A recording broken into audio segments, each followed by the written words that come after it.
Life in Edwardian Britain began with the death of Queen Victoria in 1901. Millions lined London streets to witness the funeral. Behind Victoria's coffin rode her son and successor, Edward VII, the last king to give his name to an era. With a new century and a new king, the nation now looked forward to change.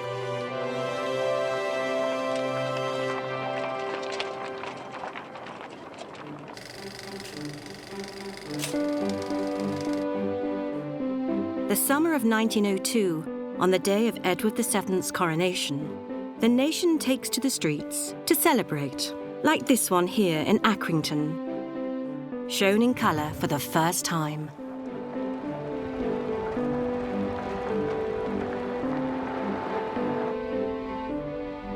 See, this one just fascinates me to see it because the pageantry of it from Accrington, it's just another kind of northern, kind of old industrial town. And when we look at the efforts that has been put into the costume, the sort of expense that would have gone into this parade. It's bright to the point of being blindingly bright, but that's part of spectacle. In the absence of TV, in the absence of the internet and a computer screen on every phone, this is the spectacle that brings people together. When you look at the whole history of the Edwardian and Victorian period, people were on the streets all the time. They would parade for temperance, they would parade for the Whit Walks, they would parade for Catholic processions, Protestant processions. So they paraded massive big banners, huge pageantry, dressed up, and it was a spectacle. And this coronation procession would have lasted about 2 hours.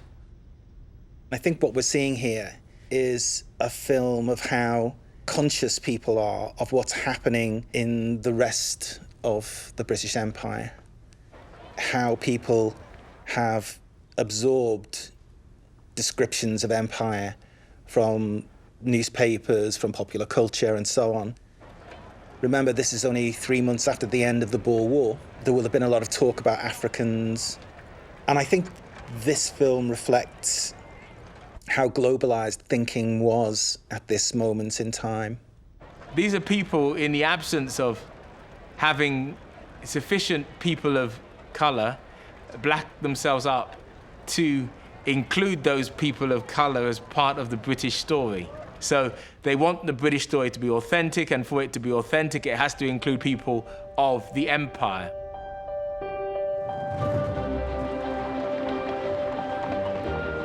The British Empire was made up of 400 million people, and its capital, London, was the richest city on the planet, with the biggest port in the world, importing food, steel, wool, and timber.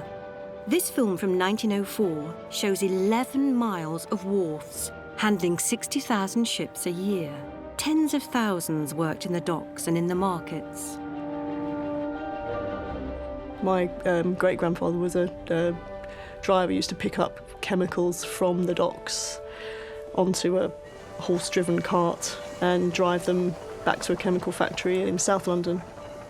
It started his life in this very sphere. I think that's a pretty dangerous job, driving chemicals on the back of a cart through central London, yeah. Amazing I'm here.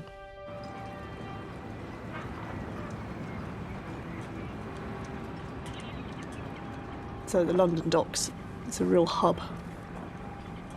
It's built on physical labour, the physical transport of goods. And a lot of these men in the pictures, they would be casual workers hired by the day. They'd have to turn up to the dock to see if there's work for them that day. The Edwardian period's a pretty tough time to be alive.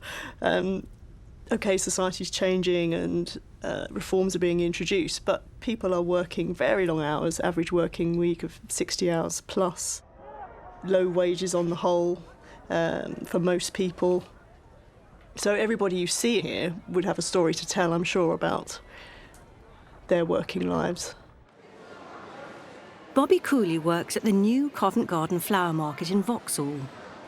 He was the third generation of porters to work in the old Covent Garden, then a fruit and veg market, not just flowers. My dad's granddad works as a porter in Covent Garden, and my dad's dad Me, lots of uncles at one time. I think I had 7 relatives working. I was 16 when I started. I was one of the last kiddies to be working hard in Covent Garden. Little had changed in the way the market was run since Edwardian times. Lots and lots of vegetables for sale, all sorts of stuff. Looks like spring, by the vegetables.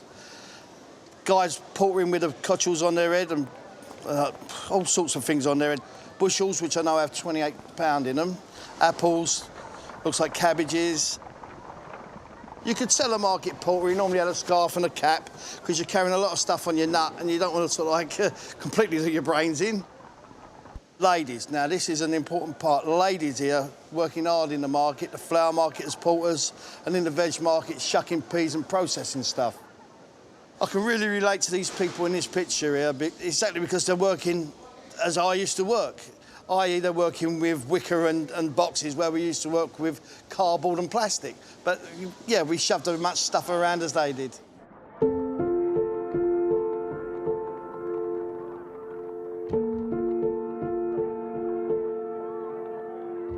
Covent Garden back in the 1900s, it was the larder of London. You had the Borough Market and Spitalfields, but Covent Garden was the big hub.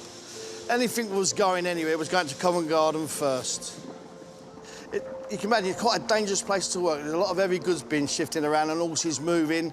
You know, them ladies up there were quite fearsome ladies. They used to, as much as the men, as far as the swearing goes, I was told.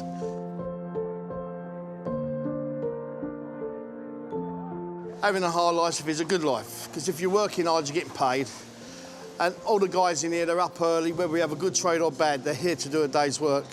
And mostly, as it's eased off over the years, it's harder because there's less money to go around, but we're all after that money. It's lovely to see it in colour.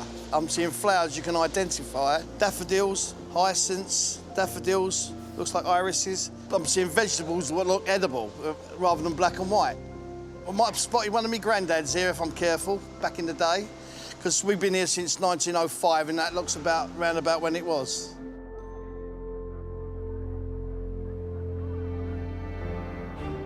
London might have been the capital of the empire, but Britain's real wealth lay further north, where millions worked in the mills and the mines.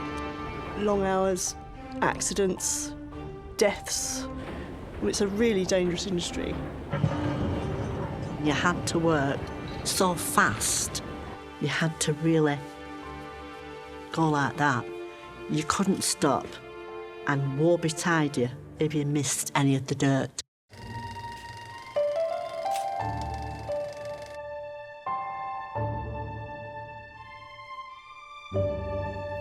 Edwardian Britain was built on grindingly hard work.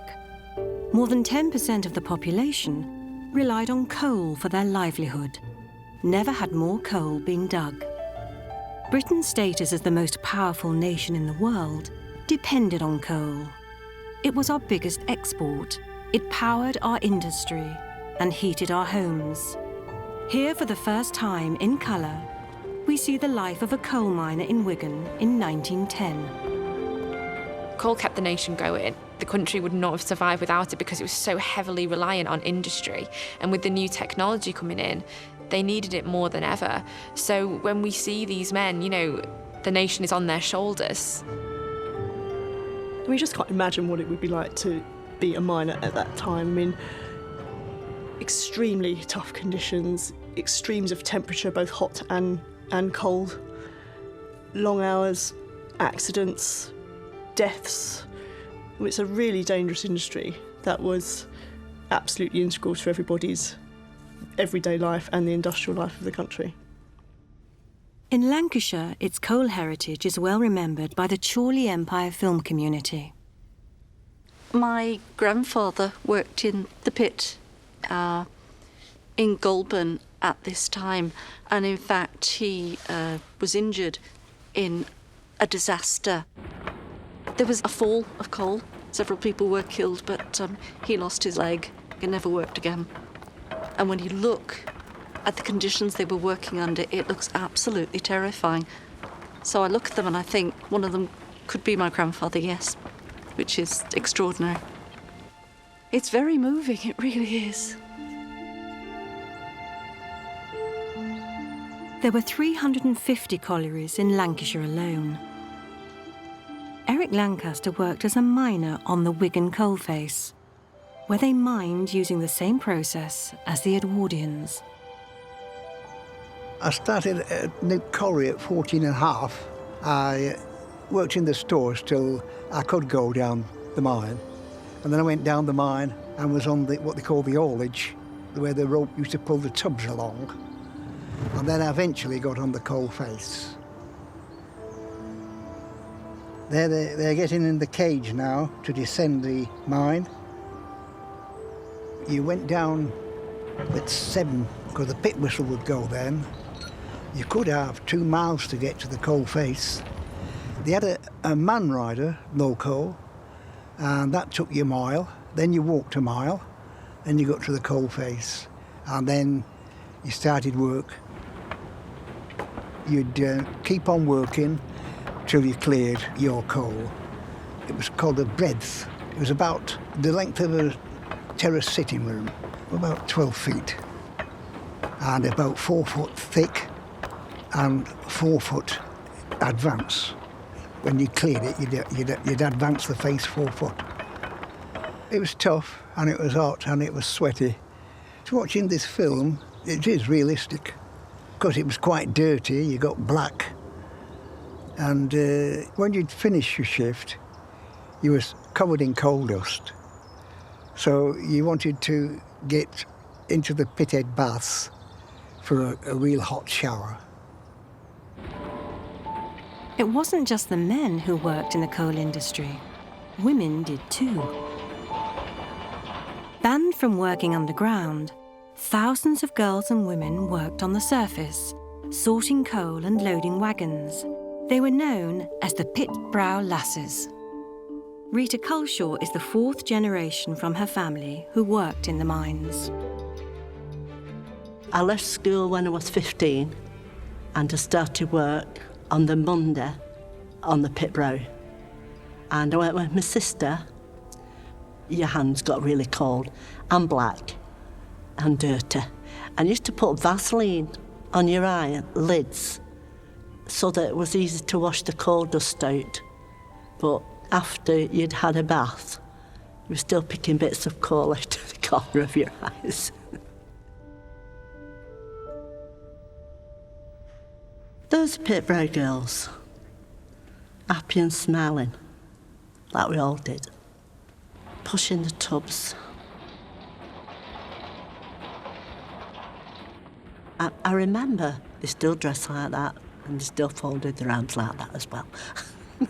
Aggressive, defensive, because they won't let the men pick on them.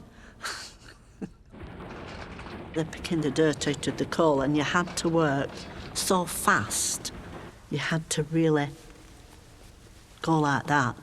You couldn't stop, and woe betide you if you missed any of the dirt. You weren't allowed to speak to each other. But one girl there named Edna Woodcock, she was a comic. She used to pick a spade up, and she used to get a spade. I'm leaning on a lamppost at the corner of the street. And she used to sing. They all used to sing, but they weren't allowed to speak. I think it was the atmosphere of being with such friendly girls. There was no arguing, backbiting or anything. It was just, but it was a job. I loved it. I loved it, and I loved the camaraderie of the girls. Oh, memories. Besides coal, cotton was one of the biggest employers in Edwardian Britain. Britain's cotton industry reached its peak in 1912, when 8 billion yards of cloth were being produced, using raw materials from around the empire. With thousands of mills and weaving sheds across the county, Lancashire was the cotton capital of the world. And it wouldn't have been possible without the women who made up more than 60% of the workforce. Chief employer of women at this time was the cotton industry. They were employed as weavers. A really good weaver could operate up to 8 looms. So they would work in a section of the factory and they would just watch the looms, and if there was any snags or the shuttle needed to be refilled, they would get that ready. Very, very highly skilled work, weaving at this point, deafening as well. Actually, my mum worked in a mill. It was Fountain Mill. And as soon as the doors opened, it was deafening, was the sound of it. And my mum was partly deaf, well, a lot of the ladies were, and they had to lip read each other, or they made hand singles to communicate with each other because of the amount of noise and dust. Edwardian filmmakers couldn't easily film inside the mills, but this film shows the women workers leaving the Alfred Butterworth cotton factory near Manchester in 1901. What's fascinating is the girls' hair's all covered, so women do not show long hair. So if you see the girls, the shawls are completely covering them, and you don't see their hair at all, you just see their faces. There's all this debate now about the hijab and about women covering their hair, and we forget that. We've lost that as part of our culture. That 100 years ago, you wouldn't walk out in the streets of Lancashire with your hair down.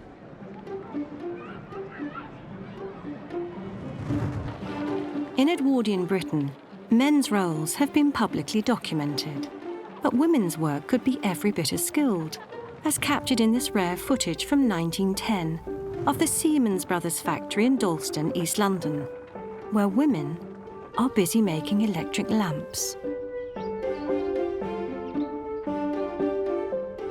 Watching the work that she's doing, it's skilled work. You know, it is really intricate, detailed work, difficult work as well, which would have taken a lot of concentration, a lot of effort. And we think about the working hours as well, how long you would sit and do that for. And the colours of it, again, you know, we often think of the working classes very drab in old clothes, in black and white, and you see the different patterns, the different textures, and it makes them real. It shows what they did have, that these aren't people to pity, that they led these lives of colour and of richness as well in one way. And I love that she's wearing her locket and her jewellery as well. You know, it challenges a lot of people's perceptions of what the working class would have looked like in Edwardian Britain. This is a working woman. She isn't something out of a Dickens novel. She's real, she's got her jewellery, she's neat, she's tidy. The quality of the film, the exactitude of the images, it's really extraordinary. We're used to everybody being a bit distant, but these images of ordinary people working, they're very touching, really.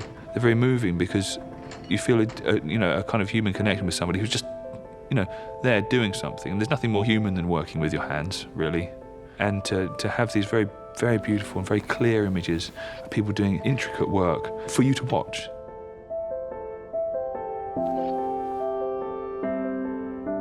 You can't help but look at her hair, and her hair's been done very nicely for the film, but it seems to be moved by a gust of wind. It's a small thing which goes beyond what's in the image and reminds you that you're looking at a real person, a real incident. Those are the things that connect us to the past. It's just lovely to see life as it was being lived, see people at work. It's the mundaneness, the humanity of it somehow. Concentration. They used to talk about women and the low-paid work, the invisible work, the 5 C's. So women as cleaning, cooking, cashiering, clerking, and caring. There were also women in factories, as we've seen here, but it's the lowest paid work, often the slightly dangerous work. But having said that, the options for men as well were much more defined and confined for particular classes of people than they are now.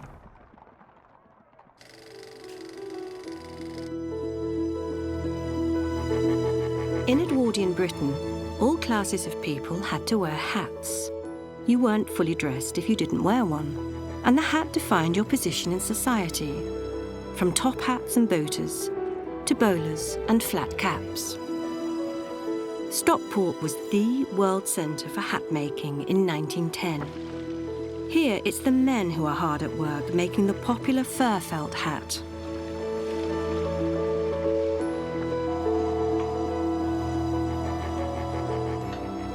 Steve Cossey is perhaps the last apprentice from Stockport, still working in the hat industry. The processes that they go through are over 130 processes, just from that to actually get it blocked into a shape. The blocking aspect is done with the boiling water. So the hats are put into the boiling water, which means the hat body then is pliable, so they're able to stretch the hat body over the wooden blocks. Sometimes the air gets trapped between the hat body and the block, so they're used to blowing it to get all the air out. The men could block around probably 200 to 300 hats a day. You can imagine the problem they have with their hands, putting it in and out of the boiling water. But it wasn't just their hands which suffered. I'm a hatter, and many people would know the term from Alice in Wonderland, the Mad Hatter. Now, the Mad Hatter comes from when they used to use mercury to make the hats, and it made all the men who made the hats go nutty, basically. And this wasn't realised until quite late after they'd been using it, and then once that was found, then they abolished it and was never to be used again. It was very hard, very hard. You know, it's quite a lot of pressure on the hand, and it's the vibration and the fur rubbing on your hands which can cause the sores. What we want to do is keep this tradition going, so the hat industry is still alive, but we want to keep using the traditional methods and make them in the UK, in Stockport or Denton, just like they did in the early 1900s.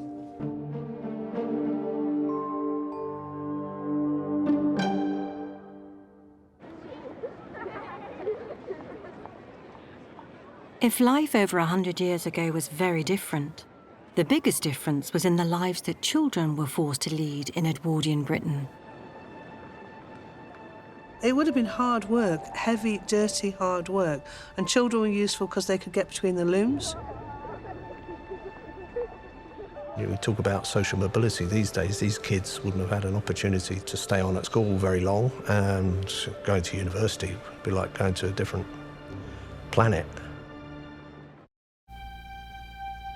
Edwardian Britain was the richest, most powerful nation in the world. Its power and wealth was built on the hard work of men, women, and children. All children had a basic education, but most left school by 12. The factories and mills depended on child workers, and families needed the income. Across the nation, even the smallest of children would try and find work doing something. Former politician Alan Johnson grew up in poverty in post-war London, in conditions similar to many of the children featured here in the early 1900s. I love this. So I used to drink water out of those fountains, where there was a fountain for the horse, and then drinking water on the end. So all around North Kensington, there was, including the corner of my street and Southam Street, there was a horse trough. And the toddlers would come and tie their horse up at lunchtime, usually pop in the Earl of Warwick for a pint. And they'd put a nose bag over the horse's ears for the food and then take them to the trough for the water. And those kids look as if they're up to no good. 3 ragamuffins. Difficult to know what they are. They could be rag pickers, people who make an existence by just harvesting discarded clothes and recycling them in some way. It certainly doesn't look like a toy cart. It looks like they're at work, probably on the embankment. Some children worked as half-timers, school until noon, then to work, like these seen here at the Butterworth Cotton Factory near Manchester. So this is the reason why Lancashire was such a prosperous county in the Edwardian and the Victorian age, because women worked, the men worked, and the children worked. So they would have 3 or 4 income for a household. And the factories, they would employ up to 6,000 to 8,000 people, some of these factories. It would have been hard work, heavy, dirty, hard work. And children were useful because they could get between the looms. The way we now see children is very different from the way in which Edwardian society saw children.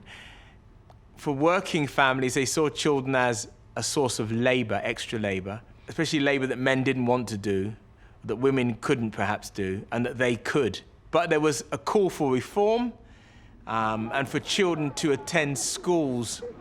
And certainly laws came in to try and force all children to attend school, but many didn't. Many still worked, and many of the families relied on the labour that children provided.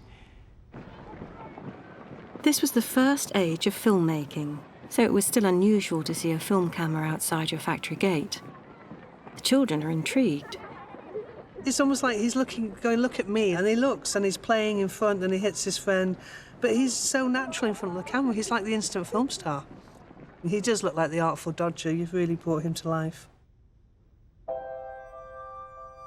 In their faces, there's a lot in there. They look old beyond their years, and it's partly the clothes, it's partly that they're at work, it's partly, some of those faces are pinched with poverty, and they would have seen a lot in their short lives, I'm sure.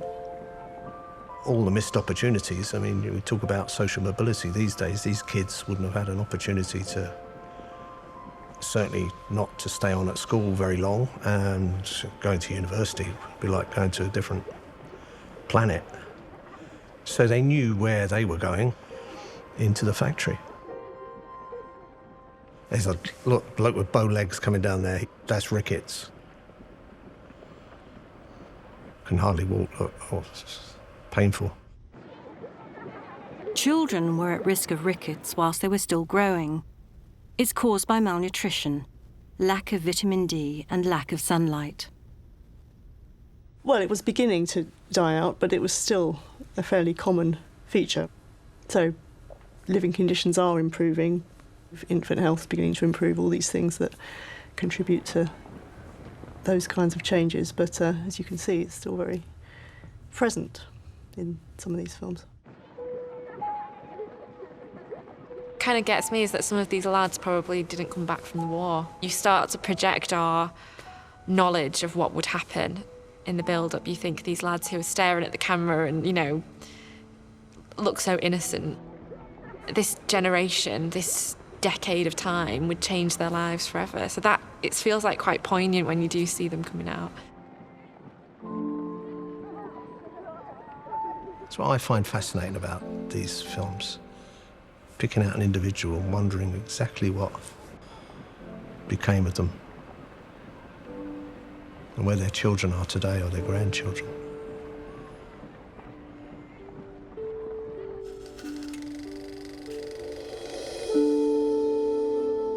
This was a new century with a new king and new thinking. For the British people, this meant while they worked hard, they got to play too. What we're seeing here is children from Altrincham really excited, about to board a train to Moberly, which is only 7 miles away. And it's their big day out. For these kids, they get to see acrobats, bizarre puppeteers. It may seem a little bit underpowered for the kids of today, but at that time, for these children, this is a really special, really liberating experience.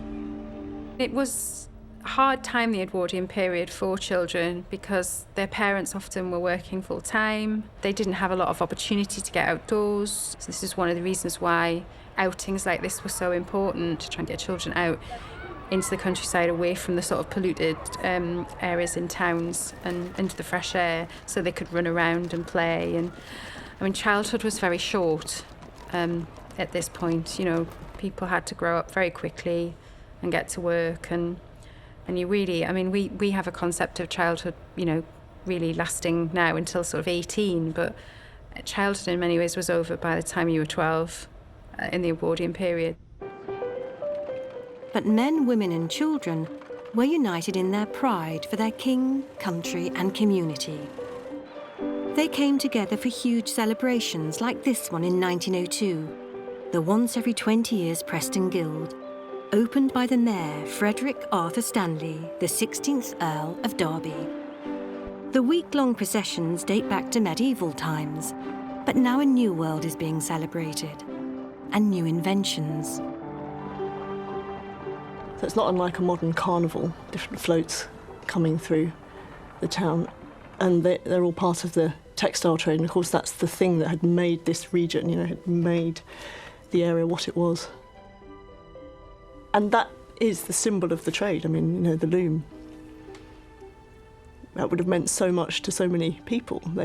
Generations of people's families would have worked in different elements around those kinds of machines, from the kids sweeping up on the floor to the supervisors running a whole floor of hundreds of these things. It would have been a huge occasion for the town. You see the pavements thronged, especially if it's only happening every 20 years or so. What's that pig doing? I'm surprised to see a pig in the middle of a textile parade. Wow, the famous Myerscough pig. So Myerscough were butchers based in Preston on Shepherd Street, and they had a factory, but in the 19th century they became famous for their sausages, which were called MP sausages. The pig became a sort of mascot for them. It went on to appear in 2 more guilds in 1922 and in 1952, so it became a bit of a star. Sadly, we don't know what happened to it. I mean, look at the guys. I mean, they've got butchers with huge knives as well. I've never, it's crazy. I think because you've got colorized, things stand out that you wouldn't have seen before. It's a fantastic piece of footage. Leisure time, previously just for the rich, was now available to the working class, even if it was just 1 day a week. Seasonal fun parks were very popular in the early 1900s, like this one near Halifax in Yorkshire. This is Sunnyvale Hipper Home Pleasure Gardens. It was 2 shillings to get in, and it was a place where the emerging middle class and also the aspirational working class would go for their leisure time. So you'd have boating lakes, you'd have swings and people dancing. So it was just you dressed up, it was your Sunday best. You put your best shoes on, you didn't wear your clogs, you wore everything. This is actually an early form of a roller coaster. It's called a mountain glider or a switchback. We were taken up the hill by a horse, and you can see the horse in the shot, and then you just were let down on this, almost like a carriage that you would see in coal mines, and you're on this little rickety carriage, and then it would break at the bottom. The man operating the mountain glider is Joseph Bunce, owner of Sunnyvale Gardens, who paid for the filming as an early tourist film. One of the other activities filmed was donkey riding, a seemingly hazardous pursuit for the ladies. Ooh, ouch. That looks very painful. Humiliation on film has never ceased to be everybody's favourite thing, Also, I thought perhaps maybe she's drunk. They do look as if they're having a wonderful time. The lady who fell off the donkey laughs and gets straight back on. I mean, good for her. Yeah. They're obviously having a great time. Filmmakers would often introduce comic interludes to their films to keep cinema audiences entertained.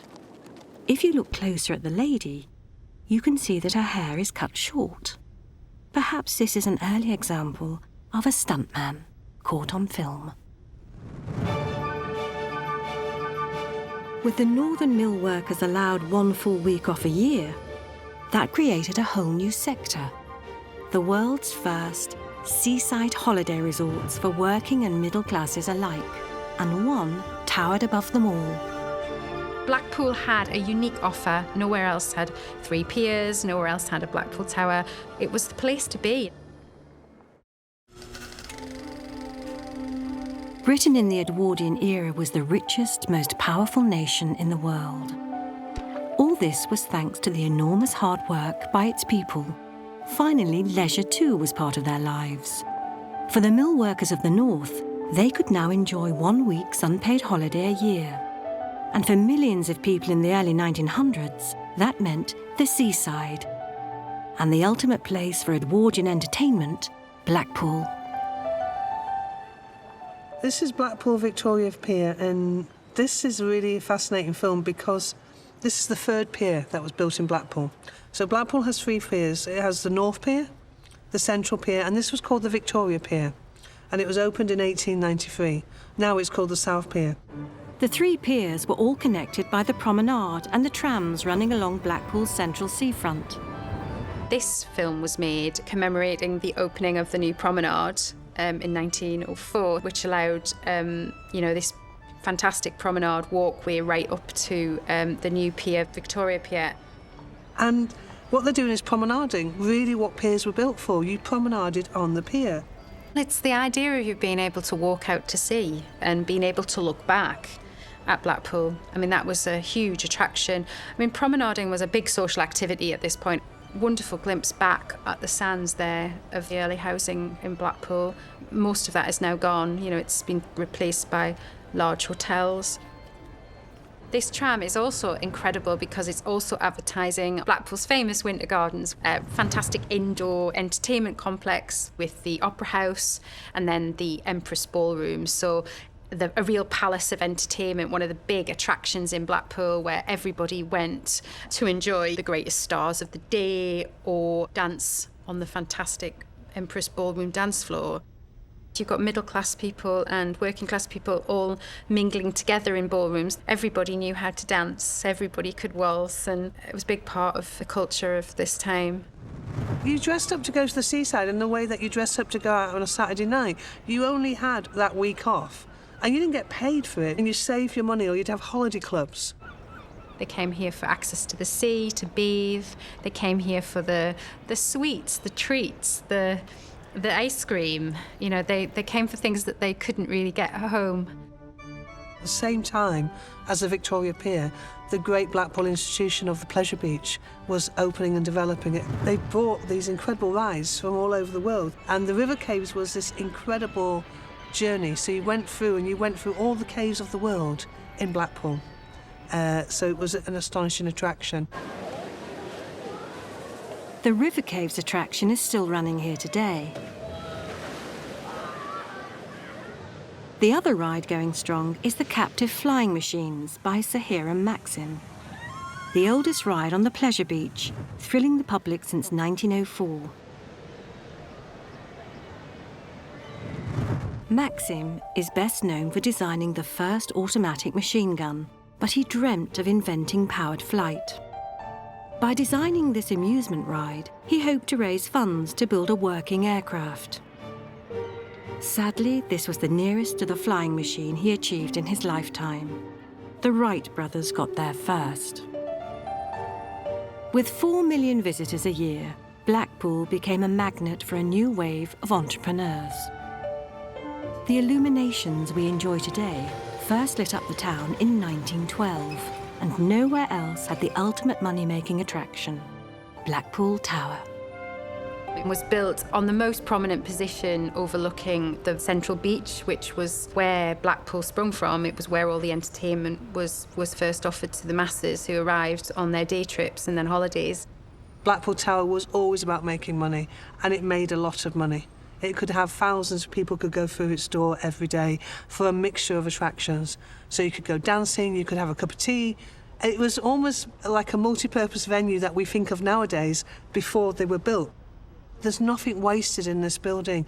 Every single bit of this building is economically viable. Even the legs of Blackpool Tower were used to house a circus, designed by Frank Matcham. Blackpool Tower Circus is the oldest continuous circus in the world because it's never broke season. 3,000 people would come here for 3 shows a day. So it was advertised as a variety and aquatic circus. So basically, this ring would drop down and 40,000 gallons of water would come in, and then people would swim, horses would dive into it. The central stars were the clowns. Blackpool Tower clowns were very famous. At the early period, there was definitely elephants, and in the morning, during the season, they would take them down and you'd go out onto the promenade and they would actually go swimming in the water, in the sea. And it was a very clever attraction because basically people would come to see the elephants going in the sea, but it was also a way of advertising the circus.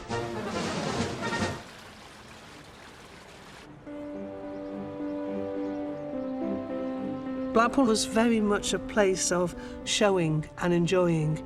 Obviously, after the death of Queen Victoria, people could actually just feel more relieved, and Edward was a fantastic king in that way.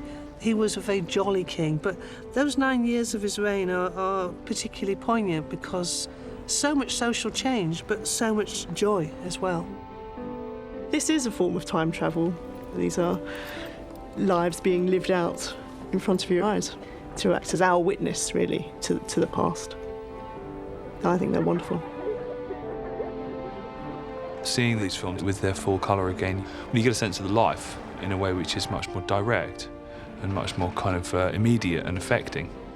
I think what some of these images show you is the individual behind the wider story.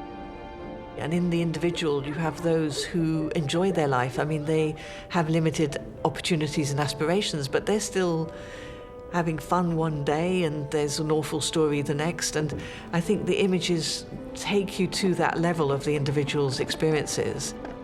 And I think there's something really powerful and beautiful about that, actually, because too often in history you put people into boxes and then the box has a narrative around how hard life was.